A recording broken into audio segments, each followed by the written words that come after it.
Well, welcome to this session of the Convergence Project. And in this session, I'm joined by my very good friends, Steve and Jim.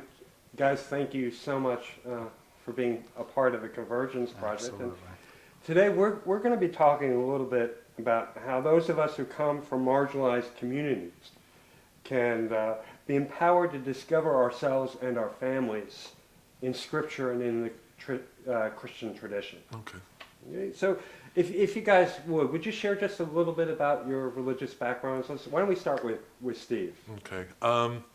I was brought up Roman Catholic, kind of studied Jehovah Witnesses kind of theology because I had family members that were Jehovah Witnesses for a little while, and I'd say about age 35 I started to explore outside of like mainstream churches to kind of find some answers for myself. And Jim, how about you? I was raised Mormon, and I was really involved with the church. I was ready to go on a mission, and then of course I figured out, I'm a little different, and went to my bishop and told him, what do I do? What am I supposed to do with these thoughts? And didn't like what he said, and it was shortly after that I didn't go back to church. What did he say to you then? He basically said those aren't acceptable feelings, that you need to not, and basically. These were same-sex attraction? Mm-hmm. Yeah. Yeah. Weren't you like excommunicated? Yeah, for the most part, and then I got into alcohol and everything else, and So now. So you found God in a different way though, Oh yeah. through like AA and stuff. Yeah, Alcoholics But Anonymous. that's wonderful. Yeah. That's wonderful. Now, has the church or now you shared a little bit about feeling rejected by your original community. Have there been other ways in which the church or the Christian tradition has made you feel like you and your family was not included? Oh gosh, yeah, through legislation, through laws, what they call it separation of church and state, but it's really not. And and to have political leaders using religion as their forum or whatever to tell me how I'm supposed to be and live and the rights I'm supposed to be denied.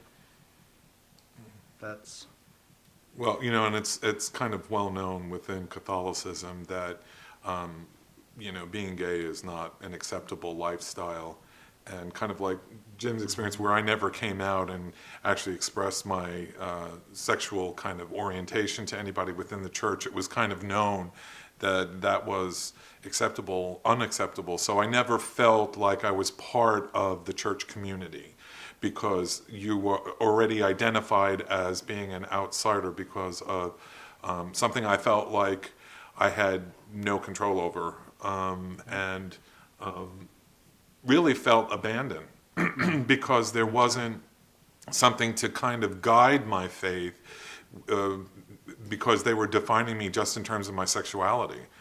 Mm-hmm. So it really left me on the sidelines. Yeah. Which is very much the experience of a lot of us here. Oh, yes. Now, since you've found an alternative faith community, have you discovered any part of the Christian tradition or scripture that speaks to you about your inclusion in the Christian story? Well, like I said, I think for me what happened was I got tired of hearing other people's interpretation of what my faith should be. Mm-hmm. So I decided that I was going to just do something very simple and just starting reading the Bible on my own. And what I come to realize is that my faith is built on a personal relationship that I have with God. So if I'm using the church as a means to kind of define that faith, I'm really missing out on a lot because I'm unique and I have my own personality and characteristics that I need to kind of work out or deal with on a personal level, and not every church is going to be able to like give me that level of maybe attention or answer. You know what I mean? So as I was reading, I used to pray a lot for wisdom and understanding. So before I would do a reading, I would always do a prayer to kind of open my mind, open my heart, open my ears, open my eyes, so that I could see things maybe that I didn't understand before. And the first thing that jumped out at me was a scripture in Exodus where Moses is being told by God to go back to Egypt. And he didn't want to go. You know, he had been away for 40 years or something like that, living in the desert, kind of hidden. And he said, you know, God, I'm not swift of tongue. He was a very humble man, and I guess the Egyptian court was kind of cutthroat, let's say. So, and God chastised him and said, you know, who is it that makes the deaf deaf and the mute mute? I'm the one.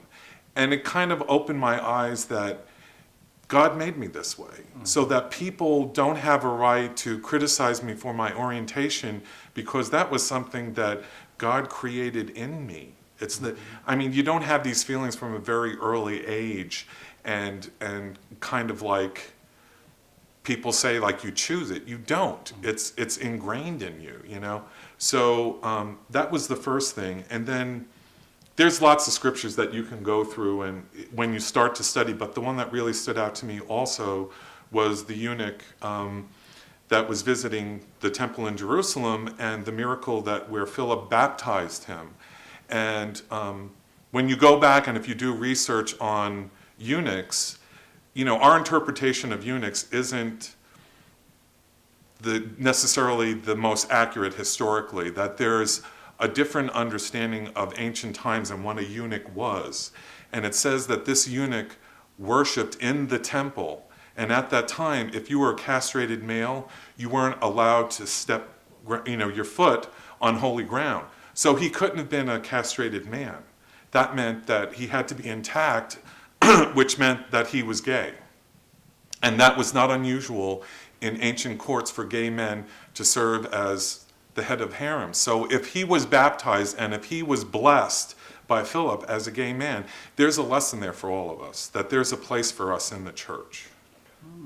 If what would you say to Christian LGBT QI individuals who might be struggling to reconcile their sexuality with their faith or with their gender identity, and really, you know, feeling shunned by their faith communities of origin? I would say pray first, and talk to somebody. My gosh, there's people to talk to. There's, you know, come to a place like MCCLV here, and you know, there's more than enough people that'll talk to them, you know, and just offer their personal stories, their personal triumphs, their challenges, and just, you know, like I said, talk about it. Don't shun your feelings. Don't hold them in, because that's going to hurt you, that's going to haunt you, and that's going to, you know, bring out the worst. You know, you have to air this stuff. You have to talk about it. You have to hear other people that are going through or been through. And I think Jim's right, and I think when we're praying, the thing that we need to understand, like I think I said earlier, it's understanding that as a Christian, it's about our relationship with God. Mm-hmm. So that if you're looking for answers, you know, maybe there's a certain amount of direction that you want to get from outside of yourself, but I think a large portion of it has to come from within you and the work that you do in building that relationship with God. And if you're sincere, He's going to give you the answers. If you pray for that kind of understanding and awareness, you'll get it. God will lead you to it. Well, guys, thank you for participating in the Convergence project. It's been a joy to have you. Thank you. Thank you, Robert.